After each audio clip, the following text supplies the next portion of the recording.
Guys, आप लोगों ने बहुत सारी मूवीज में समुद्री डाकुओं को अपनी एक आंख पे काली पट्टी बांधे देखा होगा और हम ज्यादातर लोग यही सोचते हैं कि उनकी आंख फूटी हुई होगी, शायद इस वजह से उन्होंने काली पट्टी बांध रखी होगी, है ना। लेकिन ऐसा नहीं होता, वो उनका नाइट विजन का जुगाड़ होता है। एक्चुअली बहुत बार डाकुओं को लड़ते लड़ते जहाज के डेक में जाना पड़ता है और वहां पर बहुत ज्यादा अंधेरा होता है और हमें यह भी पता है कि उजाले से अंधेरे में जाने पर हमारी आंखों को एडजस्ट करने में समय लगता है। उसी एडजस्ट करने में लगने वाले समय को कम करने के लिए वो अपनी एक आंख पे काली पट्टी बांधते हैं ताकि जैसे वो अंधेरे में जाएं उसे हटाएं और उन्हें अंधेरे में दिखाई देना शुरू हो जाए। क्या आपको इसके पहले तक इफेक्ट पता था? और अगर नहीं पता था तो चैट सेक्शन में लिखना मत भूलिएगा। गाइज, 2 लाइफ सेविंग हैक आप लोगों से शेयर करता हूं। नंबर 1, अगर आपको मच्छर काट जाए और बहुत ज्यादा खुजली हो रही हो, इन दैट केस आप नेल पॉलिश लो और उस जगह पे वो नेल पॉलिश लगा लो, आपकी खुजली बहुत ज्यादा कम हो जाएगी। नंबर 2, अगर आप प्याज काट रहे हो और बहुत ज्यादा आंखों से आंसू निकल रहे हैं, इन दैट केस आप च्युइंगम चबा के प्याज काटिए, आपकी आंखों से आंसू आने बहुत ज्यादा कम हो जाएंगे। इन हैक्स को लोगों के साथ शेयर जरूर करिएगा ताकि आपके साथ साथ लोगों को भी फायदा पहुंचे। Thank you. जब 1960 में भारत ने अपनी स्पेस एजेंसी इसरो की स्थापना की तो बाकी देश हम पर हंसकर बोला करते थे कि भारत जैसे गरीब देश को अंतरिक्ष प्रोग्राम्स की क्या जरूरत है। जब हमने रशिया और अमेरिका से सहायता मांगी तो उन्होंने साफ मना कर दिया। हमारा पहला रॉकेट साइकिल पर ले जाया गया और उसे नारियल पेड़ के सहारे लॉन्च किया गया।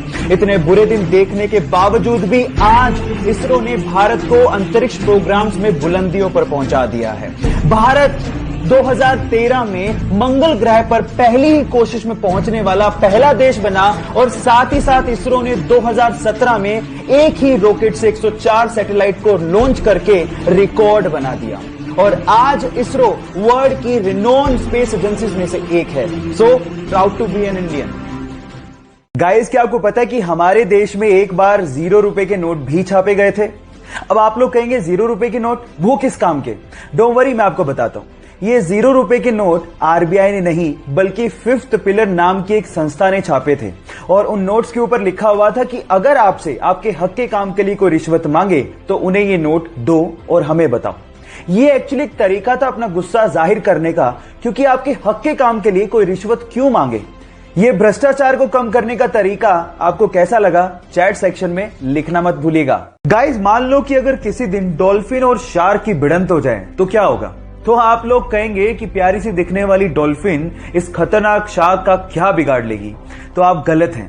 एक्चुअली डॉल्फिन शार्क से ज्यादा फुर्तीली होती है और उसके पास एक हॉरिजॉन्टल पूंछ होती है जो कि उसे ऊपर से नीचे और नीचे से ऊपर तेजी से जाने में मदद करती है और इसी वजह से डॉल्फिन अपने मजबूत मुंह से नीचे से ऊपर जाते हुए शार्क के नाजुक पेट पे हमला कर देती है और यही वजह है जिसकी वजह से शार्क डॉल्फिन से डरती है।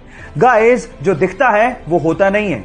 क्या आपको इसके पहले तक इफेक्ट पता था? और अगर नहीं पता था तो चैट सेक्शन में लिखना मत भूलिएगा। न्यूजीलैंड पूरी ही दुनिया के लिए कोरोना के खिलाफ जंग में एक मिसाल बन चुका है। 50 लाख की आबादी का यह देश अब पूरी तरह से कोरोना से फ्री हो चुका है। उसके पीछे का रीजन है उनकी नीतियां। एक्चुअली जैसे ही 26 फरवरी को पहला केस आया, वहां की गवर्नमेंट ने सख्ती से लॉकडाउन को लागू कर दिया और उसके बाद सबसे अच्छी बात यह रही कि वहां की जनता ने अपनी प्रधानमंत्री का विश्वास किया और लॉकडाउन के नियमों का सख्ती से पालन भी किया और नतीजा यह निकला कि पिछले 18 दिनों से वहां पर कोरोना का एक भी केस पॉजिटिव नहीं निकला है। Today there are no active cases in New Zealand. यहां न्यूजीलैंड से सीखने लायक बात यह है कि अगर हमें कोरोना के खिलाफ जंग को जीतना है तो जनता और गवर्नमेंट दोनों को साथ मिलकर काम करना पड़ेगा। इस मैसेज को शेयर करिए ताकि लोगों में जागरूकता फैले और हम भी कोरोना फ्री नेशन का सपना साकार होता देख सकें। इस कोविड-19 के टाइम पे अगर आपने किसी को कॉल किया हो तो अक्सर आप लोगों ने ये कॉलर ट्यून जरूर सुनी होगी। कोरोना वायरस या कोविड-19 से आज पूरा देश लड़ रहा है। पर मेरा सवाल यह है कि इस कॉलर ट्यून में आखिर आवाज है तो है किसकी? डोंट वरी, मैं आपको बताता हूं। ये है दिल्ली की 40 वर्षीय जसलीन भल्ला, जो पेशे से वॉइस ओवर आर्टिस्ट हैं, जिन्होंने किसी कंपनी के लिए इस ऑडियो को रिकॉर्ड किया था।